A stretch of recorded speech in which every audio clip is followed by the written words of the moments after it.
ಮಾಲೂರು ತಾಲೂಕು ಕರ್ನಾಟಕ ರಕ್ಷಣಾ ವೇದಿಕೆಯಿಂದ ಕೋಲಾರ ಜಿಲ್ಲೆಗೆ ಶುದ್ಧ ನೀರು ಪೂರೈಕೆಗಾಗಿ ಒತ್ತಾಯಿಸಿ ನಡೆಸಿದ ಪ್ರತಿಭಟನಾ ರ್ಯಾಲಿಯು ರಾಜ್ಯಾಧ್ಯಕ್ಷ ಪ್ರವೀಣ್ ಕುಮಾರ್ ಶೆಟ್ಟಿ ಹಾಗೂ ಇತರ ಮುಖಂಡರುಗಳ ನೇತೃತ್ವದಲ್ಲಿ ನಡೆಯಿತು.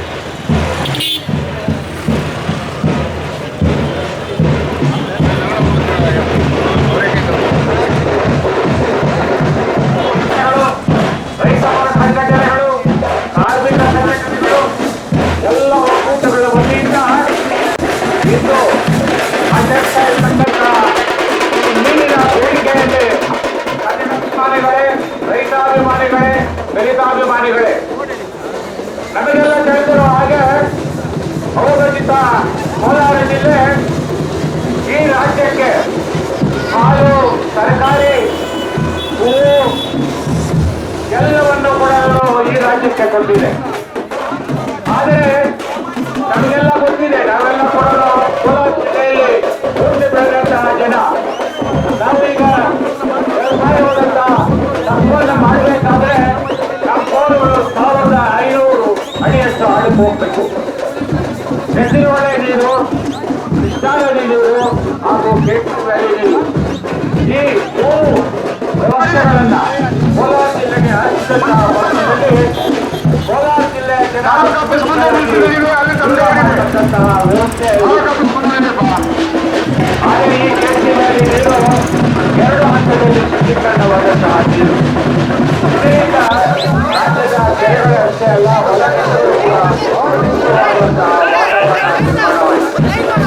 ನಿರಂತರವಾಗಿ ಸುಮಾರು 15 ವರ್ಷಗಳಿಂದ ಈ ಅವಿಭಜಿತ ಕೋಲಾರ ಜಿಲ್ಲೆ, ಬೆಂಗಳೂರು ಗ್ರಾಮಾಂತರ ಜಿಲ್ಲೆ, ತುಮಕೂರು, ಚಿತ್ರದುರ್ಗ ತನಕ ಶಾಶ್ವತ ನೀರಾವರಿ ಆಗಬೇಕು ಅಂತೇಳಿ ಹೋರಾಟವನ್ನು ನಂಬಿಕೊಂಡು ಬಂದಿರುವಂತಹ ಕೋಲಾರ ಜಿಲ್ಲೆಗೆ ಏನ್ ನೀರು ಬರ್ತಾ ಇದೆ, ಈಗಾಗಲೇ ಹೇಳಿದಾಗೆ ಅದು ಬೆಂಗಳೂರಿನ ಕೇವಲ ಮಲಮೂತ್ರ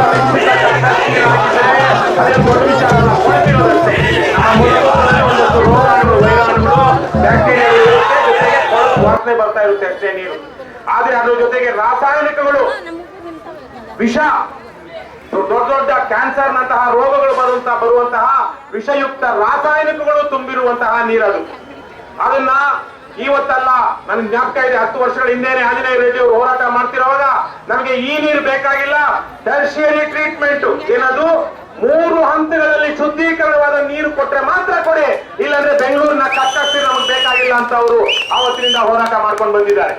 ಕಳೆದ 15-20 ವರ್ಷಗಳಿಂದ ಭ್ರಷ್ಟರು, ಕದೀಮರು, ರಾಜಕಾರಣಿಗಳು, ಗುತ್ತಿಗೆದಾರರು, ಭ್ರಷ್ಟ ಅಧಿಕಾರಿಗಳು ಹಣದ ಹೊಳೆಯನ್ನೇ ಅವರ ಮನೆಗಳಿಗೆ ಹರಿಸಿಕೊಂಡಿದ್ದಾರೆ ಹೊರತು ಈ ಭಾಗಕ್ಕೆ ಏನು ಶಾಶ್ವತ ನೀರಾವರಿಗಾಗಿ ಏನು ನೇತ್ರಾವತಿ ನೀರನ್ನು ತರಬೇಕಾಗಿತ್ತು ಇವತ್ತಿಗೂ ತಂದಿಲ್ಲ. ಮುಂದಕ್ಕೂ 1000-2000 ಕೋಟಿ ರೂಪಾಯಿ ಪ್ರಾಜೆಕ್ಟ್ 20,000 ಕೋಟಿ ಆ ತರದ ಆಗುತ್ತೆ. ಅವ್ರಿಗೆ ಮಾತ್ರ ಆಗಿರುತ್ತೆ, ಅದು ಜನರಿಗೆ ಬರುವುದಿಲ್ಲ. ಒಳ್ಳೆಯ ನೀರು ಸಿಗಬೇಕು ಅಂದ್ರೆ ಅದು ಮಳೆ ನೀರು ಅಥವಾ ಕೆರೆ ನೀರು ಅಥವಾ ಬಾವಿ ನೀರು, ಮೇಲೆ ಮಣ್ಣಲ್ಲಿರುವಂತಹ ನೀರು ಅಷ್ಟೇ ಆಗಬೇಕು. ಇಲ್ಲಿರುವಂತಹ ರಾಜಕಾರಣಿಗಳು ಕಳೆದ 20-25 ವರ್ಷಗಳಿಂದ ಜನರಿಗೆ ಬರೀ ಇಂದ್ರನ್ನ ಚಂದ್ರನ್ನ ತೋರಿಸಿ ಕಿವಿ ಮೇಲೆ ಅದೇನೋ ಹೂ ಅಂತಾರಲ್ವ, ಕೆಲವೊಬ್ರು ಲಾಲ್ಬಾಗು ಅಂತಾರೆ, ಅದನ್ನೇ ಇಡ್ತಾ ಬರ್ತಾ ಇದ್ದಾರೆ. ಇವತ್ತು ಮೂರೂ ಪಕ್ಷಗಳವರು ಏನು ರಾಜ್ಯವನ್ನು ಆಳ್ತಾ ಬಂದಿದ್ದಾವೆ, ಅವರೆಲ್ಲರೂ ಸಾವಿರಾರು ಕೋಟಿ ರೂಪಾಯಿ ಲೂಟಿ ಮಾಡಿದ್ದಾರೆ. ಇವತ್ತು ನೀರಿನ ಹೆಸರಲ್ಲಿ ಎಷ್ಟು ಖರ್ಚಾಗಿದೆಯಪ್ಪ ನಮ್ಮ ಕಣ್ ಮುಂದೆ ಅಂದ್ರೆ 30,000 ಕೋಟಿ ರೂಪಾಯಿಗಳನ್ನ ಇವತ್ತು ನಮ್ಮ ರಾಜಕಾರಣಿಗಳು, ಅಧಿಕಾರಿಗಳು, ಗುತ್ತಿಗೆದಾರರು ನುಂಗಿ ನೀರು ಕುಡಿದಿದ್ದಾರೆ. ಏತಕ್ಕಾಗಿ? ಕೋಲಾರ, ಚಿಕ್ಕಬಳ್ಳಾಪುರ ಮತ್ತು ಬೆಂಗಳೂರು ಗ್ರಾಮಾಂತರ ಜಿಲ್ಲೆಗಳ ಜನರಿಗೆ ಶುದ್ಧವಾದಂತ ಕುಡಿಯುವ ನೀರನ್ನ ಪೂರೈಸ್ತೀವಿ ಅಂತೇಳಿ. ಆದ್ರೆ ಯಾರಾದ್ರೂ ನೀವು ನದಿ ನೀರನ್ನ ಯಾರಾದ್ರೂ ಕುಡಿದಿದ್ರಿ ಅಂತ ಯಾರು ಕೊಡುದಿಲ್ಲ. ಆದ್ರೆ ಸಾವಿರಾರು ಕೋಟಿ ರೂಪಾಯಿಗಳು ಮಾತ್ರ ನಮ್ಮ ಜನರ ತೆರಿಗೆ ಹಣ ಇವತ್ತು ಖರ್ಚಾಗ್ತಾ ಬಂದಿದೆ. ಎಲ್ಲರೂ ಕೂಡ ಪ್ರತಿಯೊಂದು ಏನೋ ಕೇಳ್ತಾರೆ, ರೈತರಿಗೆ ಮುಖ್ಯವಾಗಿ ಬೇಕಾಗಿರೋದು ನೀರಿನ ವ್ಯವಸ್ಥೆ.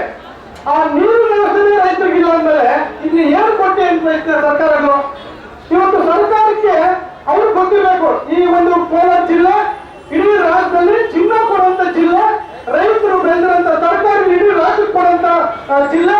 ಇಂಥವ್ರು ಕೇಳೋದಲ್ಲ, ನಾವು ಅವ್ರಿಗೆ ಒದಗಿಸ್ಕೊಡ್ಬೇಕು ಅಂತೇಳಿ. ಇನ್ನೇನು ಕೇಳಲ್ಲ, ಅವ್ರನ್ನ ಸಾವಿರ ರೂಪಾಯಿ ದುಡ್ಡು ಕೊಡಿ ಅಂತ ಕೇಳಲ್ಲ, ಇನ್ನೊಂದು ಕೇಳಲ್ಲ. ಕುಡಿಯಕ್ ನೀರು ಕೊಡಿ, ವ್ಯವಸಾಯ ಮಾಡಕ್ಕೆ ನೀರು ಕೊಡಿ ಅಂತ ಮಾತ್ರ ಆ ಜನ ಭಿಕ್ಷೆ ಕೇಳ್ತಾರೆ. ಅದು ಕೂಡ ಕೊಡೋಕ್ಕಾಗಲ್ಲ ಈ ಸರ್ಕಾರಕ್ಕೆ. ಇನ್ನೆಂತ ಸರ್ಕಾರ? ಪ್ರತಿಯೊಂದು ನೋಡಿ ಇವ್ರು ಹೇಳ್ತಾರೆ, ಎಲ್ಲರಿಗೂ ಭಾಷಣದಲ್ಲಿ ಹೇಳಿದ್ದಾರೆ. ನಮ್ಮ ಜಿಲ್ಲೆಯಲ್ಲಿ ಇವತ್ತು ಬೆಂಗಳೂರಿಂದ ಮೋರಿಯಲ್ಲಿ ಹೋಗಂತ ನೀರನ್ನ ಬಿಟ್ಟು ಇವತ್ತು ಅದರಲ್ಲಿ ಜೀವನ ಮಾಡ್ತಾ ಇದ್ದಾರೆ. ಅದೇ ಇವತ್ತು ಮಳೆಗಳು ಏನಾದ್ರು ಬಂದಿಲ್ಲ ಅಂದ್ರೆ ಇವಾಗ ಇರೋಂತ ಬೋರ್ವೆಲ್ಗಳಲ್ಲಿ ಕೂಡ ಈ ಒಂದು ಚರಂಡಿ ನೀರುಗಳು ತುಂಬಿಕೊಂಡು ಕುಡಿಯೋಕ್ಕೂ ಕೂಡ ಆಗ್ತಾ ಇರಲಿಲ್ಲ ಇವತ್ತು ದಿವಸ. ಏನು ಮತ್ತೆ ಗಂಧರ್ವ ಮತ್ತೆ ಎಲ್ಲ ಮಿತ್ರರು, ಎಲ್ಲ ತಾಲೂಕು ಅಧ್ಯಕ್ಷರು ಸಹ ಭಾಗವಹಿಸಿದ್ರ ಸಂತೋಷ ಆಗುತ್ತೆ. ನಮ್ಮ ಆಂಜನೇಯ ರೆಡ್ಡಿ ಮತ್ತೆ ರವಿಕೃಷ್ಣ ರೆಡ್ಡಿ ಅವರು ಹೋರಾಟವನ್ನ ಭಾರಿ ಪ್ರಾಮಾಣಿಕವಾಗಿ ಅನೇಕ ವರ್ಷಗಳಿಂದ ನೀರಾವರಿ ಹೋರಾಟ, ಭ್ರಷ್ಟಾಚಾರದ ವಿರುದ್ಧ ಹೋರಾಟವನ್ನ ಮಾಡ್ತಾ ಬಂದಿದ್ದಾರೆ. ನಮ್ಮ ಕರ್ನಾಟಕ ರಕ್ಷಣಾ ವೇದಿಕೆಯಿಂದ ಬೆಳಗೋಡು ಅಣೆಕಟ್ಟು, ಯರಗೋಡು ಅಣೆಕಟ್ಟಿಗಾಗಿ ಹೋರಾಟಗಳನ್ನ ಅನೇಕ ಸಂದರ್ಭದಲ್ಲಿ ಆ ನದಿ ನೀರನ್ನ ಈ ಭಾಗದ ಜನರಿಗೆ ಕುಡಿಲಿಕ್ಕೆ ನೀರನ್ನ ಕೊಡಿ ಅಂತ ಹೇಳಿ ನಮ್ಮ ಅನೇಕ ವರ್ಷಗಳಿಂದ ಕೋಲಾರ ಜಿಲ್ಲೆಯಲ್ಲಿ ಹೋರಾಟವನ್ನ ನಾವು ಮಾಡ್ತಾ ಬಂದಿದ್ದೀವಿ. ವರ್ತೂರು ಕೆರೆ ನೀರು ಮತ್ತೆ ಎಲೆಮಲ್ಲಪ್ಪನ ಕೆರೆ ನೀರನ್ನ ಶುದ್ಧೀಕರಣ, ಮೂರನೇ ಹಂತದ ಶುದ್ಧೀಕರಣವಾದರೂ ಮಾಡಿಕೊಡಿ ಕೋಲಾರ ಜಿಲ್ಲೆಗೆ ಅಂತ ಹೇಳಿ ಮೊದಲನೇದಾಗಿ ಪತ್ರಿಕೋಷ್ಠಿಯನ್ನ ಮಾಡಿ ಮಾಲೂರಿನಲ್ಲಿ, ಕೋಲಾರದಲ್ಲಿ, ಚಿಕ್ಕಬಳ್ಳಾಪುರದಲ್ಲಿ ಪ್ರೆಸ್ ಮೀಟ್ ಅನ್ನ ಮಾಡಿ 3 ಹಂತದಲ್ಲಿ ಶುದ್ಧೀಕರಣವನ್ನ ಮಾಡಿಕೊಡಿ ಅಂತ ಬೇಡಿಕೆಯನ್ನ ಇಟ್ಟಂತ ಸಂಘಟನೆ ಕರ್ನಾಟಕ ರಕ್ಷಣಾ ವೇದಿಕೆ. ಆದ್ರೆ ಅದನ್ನ ಶುದ್ಧೀಕರಣ ಮಾಡದೇನೆ ಆ ಗಲೀಜ್ ನೀರನ್ನ ಇಲ್ಲಿ ಕೊಡೋದ್ರ ಮುಖಾಂತರ ಇಲ್ಲಿಯ ರೈತರ ಆರೋಗ್ಯದ ಮೇಲೆ ಮತ್ತೆ ಕೃಷಿ ಮೇಲೆ ಪರಿಣಾಮ ಬೀಳುವ ರೀತಿ ಈ ನೀರನ್ನ ಕೊಡ್ತಾ ಇದ್ದಾರೆ. ಅಂದ್ರೆ ಕೋಲಾರ ರಾಜಕಾರಣಿಗಳಿದ್ದಾರೆ. ರಮೇಶ್ ಕುಮಾರ್ ಅವರಿದ್ರು, ಇನ್ನು ಅನೇಕ ಜನ, ಮುನಿಯಪ್ಪ ಅವರಿದ್ರು, ಎಲ್ಲ ಅನೇಕ ಜನ ಲೋಕಸಭಾ ಸದಸ್ಯರು ಮತ್ತೆ ವಿಧಾನ ಪರಿಷತ್ ಸದಸ್ಯರು ಸಹ ಅನೇಕ ಜನ ಇಲ್ಲಿದ್ದಾರೆ. ಆದ್ರೆ ಅವರು ರಾಜಕೀಯವನ್ನ ಮಾಡೋದು ಬಿಟ್ರೆ ಈ ನೀರಿನ ಬಗ್ಗೆ ಗಮನವನ್ನೇ ಹರಿಸಿಲ್ಲ. ಶುದ್ಧ ನೀರು ಕೊಡುವಂತ ಕೆಲಸವನ್ನ ಇವತ್ತಿನ ತನಕ ಮಾಡಿಲ್ಲ ಅಂದ್ರೆ ತಪ್ಪಾಗಲ್ಲ ಅನ್ಸುತ್ತೆ. ನಾನು ವಿಜಯ್ ಕುಮಾರ್ ಅವರು ಯಾವುದೇ ಪಕ್ಷದಲ್ಲಿ ಇಲ್ಲ, ಆದ್ರೆ ಒಂದು ಭರವಸೆ ಇದೆ, ಈ ಭಾಗಕ್ಕೆ ನೀರನ್ನ ತಂದುಕೊಡುವಂತ ಶಕ್ತಿ ಇದೆ. ಯಾಕಂದ್ರೆ ಹೋರಾಟದಿಂದ ಬಂದವರು, ಹೋರಾಟಗಾರರಿಗೆ ಜನಪರ ಚಿಂತನೆ ಇರುತ್ತೆ, ಜನರ ಬಗ್ಗೆ ಚಿಂತನೆ ಇರುತ್ತೆ, ರೈತರ ಬಗ್ಗೆ ಚಿಂತನೆ ಇರುತ್ತೆ, ಕಾರ್ಮಿಕರ ಪರವಾಗಿ ಚಿಂತನೆ ಇರುತ್ತೆ. ಆದ್ರಿಂದ ಎಲ್ಲೇ ಹೋದ್ರು ಹೋರಾಟಗಾರರನ್ನ ಗೆಲ್ಲಿಸುವಂತ ಕೆಲಸ ಆಗಬೇಕು. ಎಲ್ಲೇ ಯಾವುದೇ ಭಾಗದಲ್ಲಾಗಲಿ ಜನಪರವಾಗಿ, ನಾಡಪರವಾಗಿ, ಕಾರ್ಮಿಕರ ಪರವಾಗಿ, ದೀನದಲಿತರ ಪರವಾಗಿ ಯಾರು ಇರ್ತಾರೆ ಹೋರಾಟಗಾರ, ಅವರು ರಾಜಕೀಯಕ್ಕೆ ಬಂದ್ರೆ ಖಂಡಿತವಾಗಲು ನಮ್ಮ ನಾಡು ಉದ್ಧಾರ ಆಗುತ್ತೆ, ತಪ್ಪಾಗಲ್ಲ. ರವಿಕೃಷ್ಣ ರೆಡ್ಡಿ ಅವರು ನೇರವಾಗಿ ಹೇಳಿಬಿಟ್ರು, ಈ ಎತ್ತಿನ ಹೊಳೆ ಯೋಜನೆ ನಮ್ಮ ಹರೀಶ್ ಅವರು ಹೇಳ್ತಾ ಇದ್ರು 8,500 ಕೋಟಿಯಿಂದ ಇದು ಪ್ರಾರಂಭ ಆಯಿತು. ಇವತ್ತು 23,000 ಕೋಟಿ ಹಣ ಖರ್ಚಾಗಿ ಹೋಗಿದೆ. ಇನ್ನು ಮತ್ತೆ ಮೀಸಲಿಡಬೇಕಾಗಿರೋ 33,500 ಕೋಟಿ ಅಂತ 33,500 ಕೋಟಿ ಅನ್ನುವಂತ ಮಾತನ್ನ ಹೇಳ್ತಾ ಇದ್ದಾರೆ. ಇದನ್ನ ಸಿಬಿಐ ತನಿಖೆ ಮಾಡಬೇಕಾಗುತ್ತೆ. ಯಾವ್ಯಾವ ರಾಜಕಾರಣಿಗಳ ಜೋರು ತುಂಬಿದೆ ಇದರಲ್ಲಿ, ಯಾವ್ಯಾವ ಕಾಂಟ್ರಾಕ್ಟ್ಗಳ ಜೋರು ತುಂಬಿದೆ, ಯಾವ್ಯಾವ ಅಧಿಕಾರಿಗಳು ಎಲ್ಲೆಲ್ಲಿ ಜಮೀನು ತಗೊಂಡಿದ್ದಾರೆ, ಎಲ್ಲೆಲ್ಲಿ ಮನೆ ಕಟ್ಟಿದ್ದಾರೆ, ಯಾವ ತರ ಲೂಟಿ ಮಾಡಿದ್ದಾರೆ, ಇದನ್ನ ಸಿಬಿಐ ತನಿಖೆ ಮಾಡೋದ್ರ ಮುಖಾಂತರ ನೀವೇ ಬರ್ತಿದ್ದಂತ ಚಿಕ್ಕಬಳ್ಳಾಪುರ ಜಿಲ್ಲೆ, ನೀವೇ ಕೊಡ್ತಿದ್ದಂತ ಈ ಕೋಲಾರ ಜಿಲ್ಲೆ, ಈ ಎರಡು ಜನರ ಸ್ಥಿತಿ ಏನಾಗಿದೆ ಅಂದ್ರೆ ಈ ನೀರಿನ ಸೇವೆ ತುಂಬಾ ಸತಿ 15 ವರ್ಷದಿಂದ MLA ಅಧಿಕಾರವನ್ನು ಅನುಭವಿಸ್ತಾ ಇದ್ದಾರೆ ವಿಧಾನಸೌಧದಲ್ಲಿ. ಇದನ್ನೆಲ್ಲ ನಾವು ಪ್ರಶ್ನೆ ಮಾಡಿಲ್ಲ ಅಂದ್ರೆ ಖಂಡಿತವಾಗ್ಲೂ ಕೋಲಾರ ಮತ್ತೆ ಚಿಕ್ಕಬಳ್ಳಾಪುರ ಜನರನ್ನ ಏನ್ ಮಾಡ್ತಾ ಇದಾರೆ ಅಂತ ನೀವೇ ಹೇಳ್ತಾ ಇದ್ದೀರಾ, ನೀವೇ ನೋಡ್ತಾ ಇದ್ದೀರಾ. ಅದಕ್ಕಾಗಿ ನೀವೆಲ್ಲರೂ ಈ ಹೋರಾಟವನ್ನ ಮುಂದಿನ ದಿನಗಳಲ್ಲಿ ನಮ್ಮ ಜಿಲ್ಲಾಧ್ಯಕ್ಷ ರಾಜೇಶ್ ಅವರು ಮತ್ತೆ ಎಲ್ಲ ತಾಲೂಕು ಅಧ್ಯಕ್ಷರು ಸೇರಿ ಕೋಲಾರದಲ್ಲಿ ಬೃಹತ್ ಪ್ರಮಾಣದ ಹೋರಾಟವನ್ನ ಮಾಡೋದ್ರ ಮುಖಾಂತರ ಕೃಷ್ಣಾ ನದಿ ನೀರು ನಮ್ದು ಒಟ್ಟಿಗಿರೋದು 733 TMC ನೀರು ಇರ್ತದೆ ಕರ್ನಾಟಕದ ಪಾಲು. ಆ ನೀರು ಕೊಡೋ ತನಕ ಉತ್ತರ ಕರ್ನಾಟಕ ಇಲ್ಲಿ ಮಾತ್ರ, ಇಲ್ಲಿ ಕೋಲಾರ ಮತ್ತೆ ಚಿಕ್ಕಬಳ್ಳಾಪುರ ಜಿಲ್ಲೆ ಎರಡೇ ಅಲ್ಲ, ಗುಲ್ಬರ್ಗ, ರಾಯಚೂರು, ಧಾರವಾಡ, ಯಾದಗಿರಿ, ಆಮೇಲೆ ಬಿಜಾಪುರ ಈ ಜಿಲ್ಲೆಗಳಿಗೂ ನೀರನ್ನ ಕೊಡಬೇಕು. ಆಚಾರ್ಯರು ಹೆಚ್ಚು ನಿದ್ದೆ ಮಾಡ್ತಾ ಇದ್ದಾರೆ. ನೀರಾವರಿ ಮಂತ್ರಿಗಳೆಲ್ಲ ಆ ಭಾಗದವರೇ ಆಗಿರೋ ಜಾಸ್ತಿ, ಬರೀ ಕೊಳ್ಳೆಯಾಡೋದು ಬೆಂಗಳೂರಲ್ಲಿ ಇರ್ತಾರೆ ಬಿಟ್ರೆ ಆ ಭಾಗದ ಜನರ ಬಗ್ಗೆ ಇವ್ರು ಯಾವತ್ತೂ ಸಹ ತಲೆ ಕೆಡಿಸ್ಕೊಂಡಿಲ್ಲ.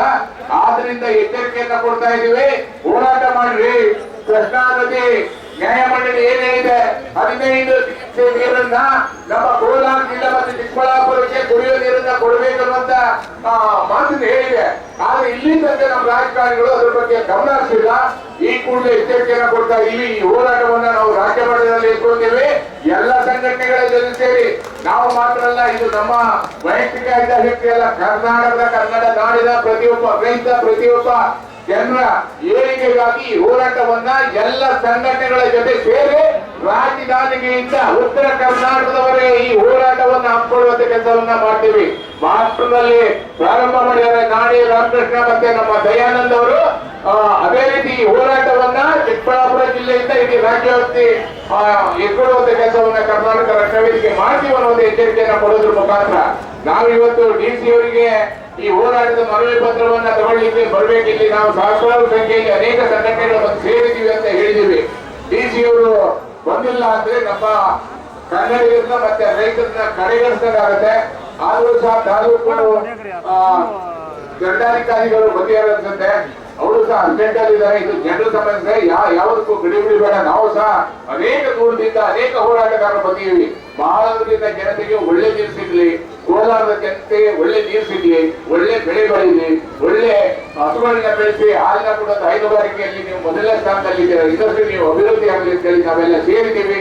ನಿಮ್ಗೆ ಶುಭವಾಗಲಿ. ನಿಮ್ ಜೊತೆ ಯಾವಾಗಲೂ ನಾವು ಕರ್ನಾಟಕ ರಕ್ಷಣಾ ವೇದಿಕೆ ನಿಮ್ ಜೊತೆ ರೈತರ ಜೊತೆ ಜನರಿಗೆ ಇರ್ತೀವಿ ಅಂತ ಹೇಳಿ ನಾನು ಮಾತು ಧನ್ಯವಾದಗಳು.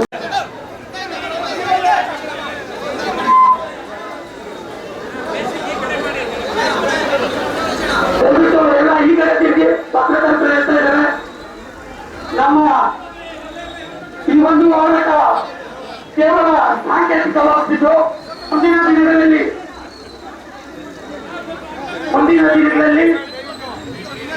ಇನ್ನು ಈ ಬೃಹತ್ ಹೋರಾಟವನ್ನು ಇಡೀ ಜಿಲ್ಲೆಯಲ್ಲೇ ಹಮ್ಮಿಕೊಳ್ಳುವ ಒಂದು